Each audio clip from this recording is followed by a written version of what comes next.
네, 앞서 전해드렸듯이 내일 윤석열 전 대통령의 내란 혐의 1심 선고가 예정된 가운데 국회에서는 사법개혁 법안 처리를 놓고 긴장감이 감돌고 있습니다. 연휴 내내 정치권에서는 부동산 정책을 놓고 뜨거운 설전이 오갔고 이재명 대통령은 국민의힘 장동혁 대표를 직격하는 글을 올렸습니다. 정치권 각종 이슈 오늘 이동우 해설위원실장과 함께 자세히 알아보겠습니다. 어서 오세요.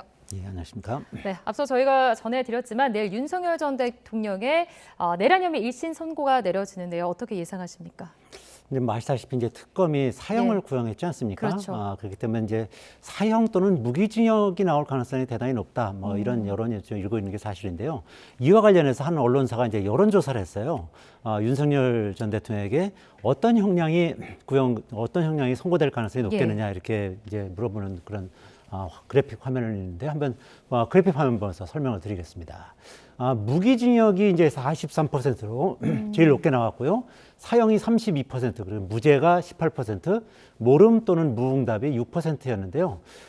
이제 뭐 대부분 이제 무기징역 가능성이 이제 43%를 이제 제일 높게 나오고 있는 상황인데, 제가 보기에도 개인적으로 우리나라에서는 현재 사형을 집행하지 않고 있는 상황이거든요. 네. 그렇기 때문에 사형을 선고하기보다는 무기징역을 선고할 가능성이 더 높지 않겠느냐, 그렇게 개인적으로는 예상하고 있습니다. 네, 일단은 내일 선고가 내려지기 때문에 YTN에서도 계속해서 전해드릴 테니까요. 그때 좀 짚어봐야 될 것 같고요. 또 연휴 내내 정치권에서는 이 부동산 정책을 놓고 정말 뜨거운 설전이 오갔습니다. 특히 이재명 대통령과 장동혁 대표 SNS를 통해서 설전을 이어갔죠. 네, 그렇습니다. 이제 이재명 대통령이 이제 최근에 SNS를 통해서 이제 부동산 관련해서 이슈를 계속 제기하고 있는 상황 아니겠습니까? 근데 이에 대해서 이제 장동혁 대표가 먼저 이제 포문을 열었는데요. 이제 그래픽 화면을 보면서 이제 설명을 드리도록 하겠습니다.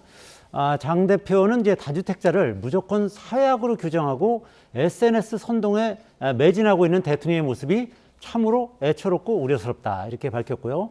이어서 지방선거의 표 좀 더 얻어보겠다고 국민을 가진 자와 못 가진 자로 갈라치는 선거 프로그램 같은 느낌이다, 이렇게 강한 어조로 비판을 했어요.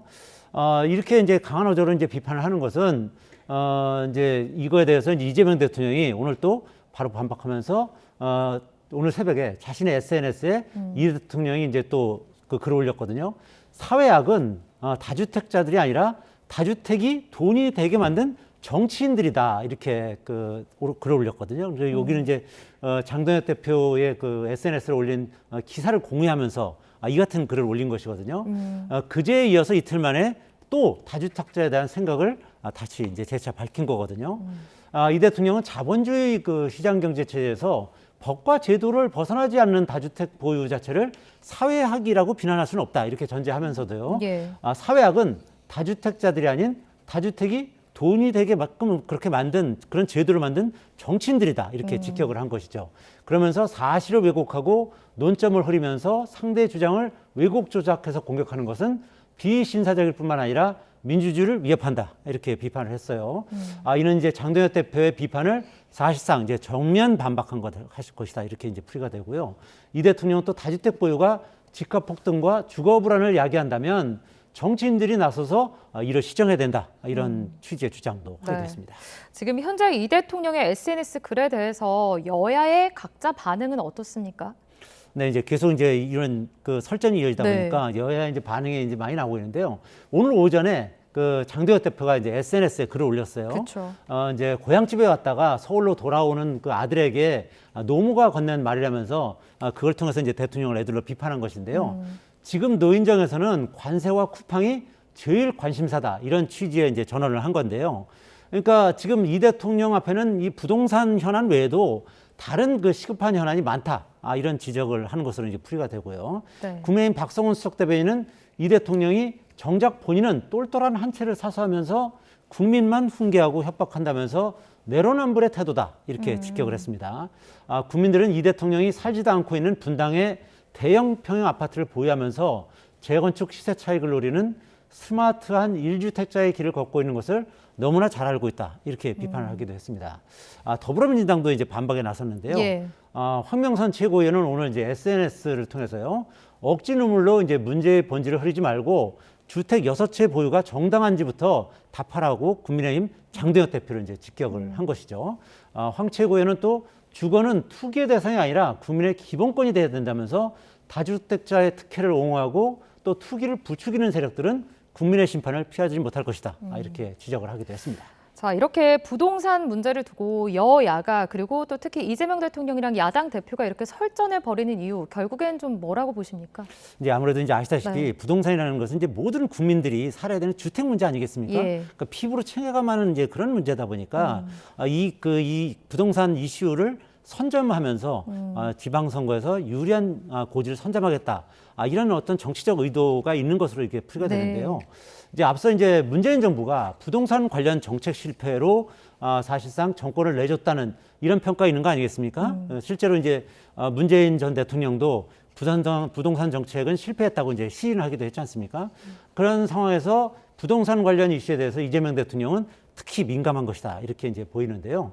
그런 배경이 있기 때문에 이재명 대통령이 SNS를 통해서 부동산 관련 이슈를 계속 언급하는 것이다 이렇게 이제 풀이가 되고요. 최근 각종 여론조사를 보면 이재명 대통령의 국정 수행 지지율이 고공행진을 하고 있어요. 네. 그래픽 화면을 보면서 설명을 드리겠는데요. MBC 조사를 보면 이재명 대통령의 국정 수행 지지율 긍정 의견이 65%에 이거는 64%에 이르고요. 부정 의견은 30%에 이릅니다. 그리고 이제 KBS 여론조사를 보면요. 긍정 의견이 65%에 이르고 부정 의견은 27%에 불과합니다. 그러니까 이렇게 이재명 대통령의 지지율이 높은 것은 아시다시피 최근에 주가가 고공행진을 하고 있는 것에 더해서 이렇게 이제 부동산 관련 이슈를 선점하고 계속 메시지를 내는 것이 네. 어느 정도 효과를 보는 것으로 이렇게 풀이가 되고요. 실제로 갤럽 여론조사를 보면요. 이 대통령의 국정수행을 긍정적으로 보는 사람들은 이 민생 경제가 이제 가장 큰 이유고 두 번째가 부동산 정책이었습니다. 그러니까 부동산 정책을 계속 이재명 대통령이 이슈를 삼는 것에 대해서 이제 긍정적으로 이제 보는 시각이 많다 이렇게 볼 수 있는 것이고요. 아시다시피 또 최근에는 강남권을 중심으로 가격을 하향 조정한 매물이 이제 나오고 있다는 뭐 그런 기사도 나오고 있는 상황 네. 아니겠습니까? 또 이 대통령이 이제 부동산 관련해서 잇따라 이제 메시지를 내는 것이 어느 정도 효과를 발휘하는 것이 아닌가 이런 해석이 나오는 것이죠. 실제로 이제 최근에 다주택자뿐만 아니라 이렇게 매물을 내놓는 사람들이 1주택자도 상당히 많은 부분을 차지하고 있다는 거 아니겠습니까? 네. 그러니까 양도소득세라든지 뭐 보유세라든지 이 부분을 강화할 가능성이 있기 때문에 1주택자도 매물을 내놓으면서 이 대통령이 어떻게 보면 이슈를 선점한 효과를 누리고 있다. 이렇게 해석할 수 있을 것 같습니다. 자, 이렇게 부동산 정책에 이어서 이런 가운데 사법개혁법을 놓고도 여야가 또 강하게 충돌하고 있잖아요. 이 부분도 짚어주시죠. 예, 그렇습니다. 이제 지금 민주당 같은 경우는 이제 법원 대법관 증언법이라든지 또는 법 왜곡죄라든지 네. 이런 각종 사법개혁 법안들을 이번 2월 중에는 처리하겠다. 뭐 이런 입장을 좀 밝히고 있는 상황 아니겠습니까? 이제 이 쟁점 법안들은 본회의 처리만을 이제 남겨두고 있는 상황이거든요. 한병도 원내대표가 이제 오늘 오전 기자간담회를 열었는데요. 당장 오는 24일 본회의에서 사법개혁과 민생개혁 법안을 처리하고 3월과 4월에도 목요일마다 본회의를 개최하겠다 이렇게 예고를 했어요. 또 2월 내로 사법개혁을 전부 마무리하겠다 이런 입장도 재확인하면서 만약 국민의힘이 필리버스터 같은 수단으로 파행을 유도하면 좌시하지 않겠다 이렇게 경고를 하기도 했습니다. 그러면서 필리버스터 관련해서 국회법을 재개정할 수도 있다 이런 가능성도 열어뒀고요. 민주당은 휴일인 이번 주 일요일 22일에도 의원총회를 열고서 당내 의견 수렴을 이어간다는 이제 계획인데요. 반면에 국민의힘은 모든 사법개혁 법안들은 이재명 대통령의 방탄을 위한 것이다라고 하면서 이제 거세게 반발을 하고 있는 상황이거든요. 앞서서 국민의힘은 민주당이 법사위에서 재판소원법과 대법관 증언법을 일방 처리했다면서 청와대 오찬과 본회의를 잇따라 보이콧하지도 했지 않았겠습니까?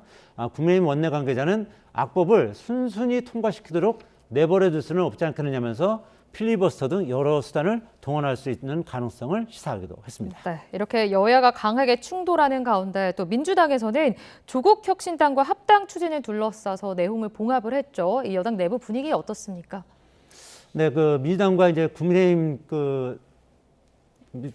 내용이 좀 점차 이제 수그러들고 있는 그런 상황이긴 한데요. 네. 이제 정청래 대표가 조국 혁신당과의 통합을 사실상 이제 지방선거 이후로 미루면서 네. 이 부분은 상당히 봉합이 됐고요. 다만 이제 친청과 친명 간의 일부 이제 갈등은 있지만 지방선거를 앞두고는 이 부분을 뭐 특별히 이제 또 이제 그 불거지게 하는 네. 그런 일은 없을 것이라고 이렇게 보는 뭐 시각이 많긴 합니다만 어. 최근에 그 이재명 대통령 공소 취소 모임이 한 80여 명이 이제 그 결성이 됐거든요. 네. 근데 대부분이 이제 이게 친명계 의원들로만 결성이 됐기 때문에 이런 문제 때문에 친명과 친청 간의 어떤 갈등이 이제 격화될 가능성은 배제할 수 없다 이렇게 볼 수 있겠습니다.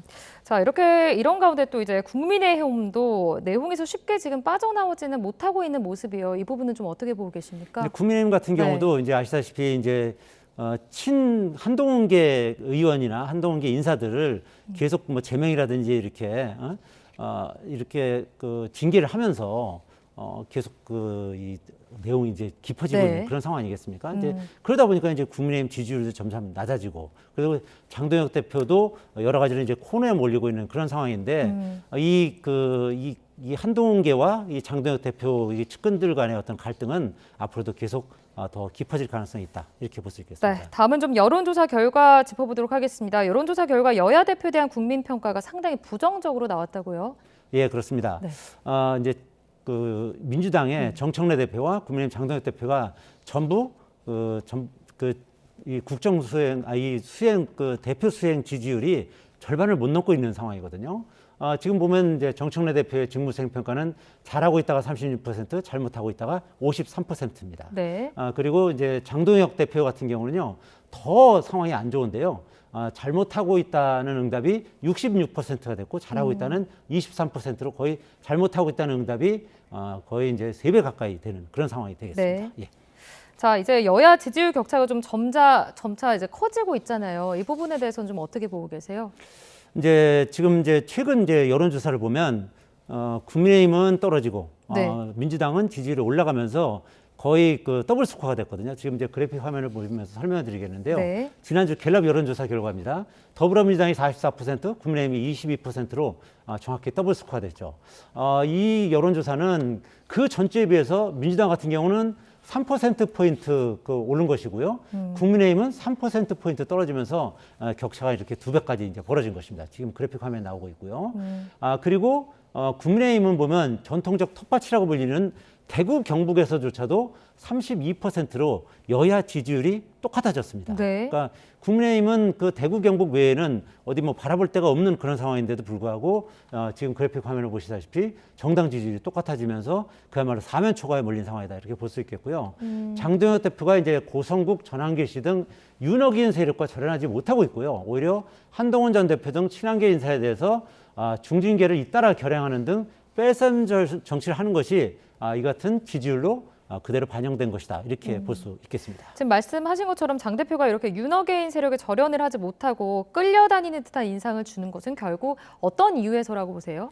아무래도 이제 장동혁 대표가 지난 전당대회에서 이 윤핵인 세력의 그 지지를 얻고서 단 0.5%포인트 차이로 김문수 전 장관한테 가까스로 이겼거든요. 그러니까 그 윤핵인 세력의 지지를 얻고서 당대표가 됐기 때문에 이 윤핵인 세력과 절연하는 것은 상당히 쉽지 않은 상황이라고 볼 수 있겠습니다.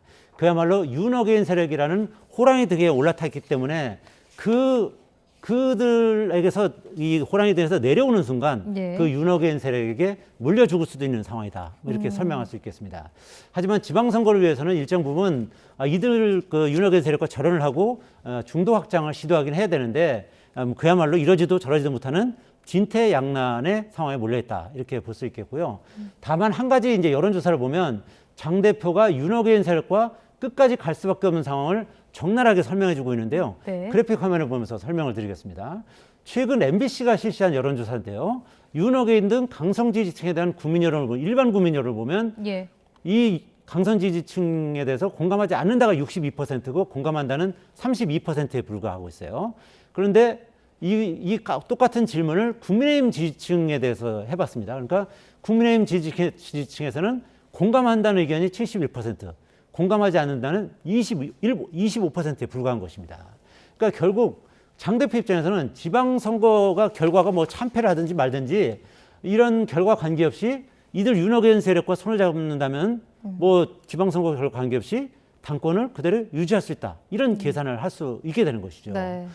장 대표는 이제 최근 조선일보하고 인터뷰에서는 서울시장과 부산시장을 만약에 잃는다면 당 대표는 물론이고 자신의 정치 생명도 끝장이 나는 것이다. 이렇게 밝히기는 했어요. 하지만 이는 이제 정치적 당위성을 얘기하는 것이고요. 일종의 어떻게 보면 지방선거를 앞두고 립 서비스를 한 것이 아닌가, 뭐 이런 해석을 더 많이 하고 있는 그런 상황입니다. 네, 알겠습니다. 여기까지 듣도록 하겠습니다. 지금까지 정치권의 각종 이슈 이동호 해설위원실장과 함께 자세히 짚어봤습니다. 오늘 말씀 고맙습니다.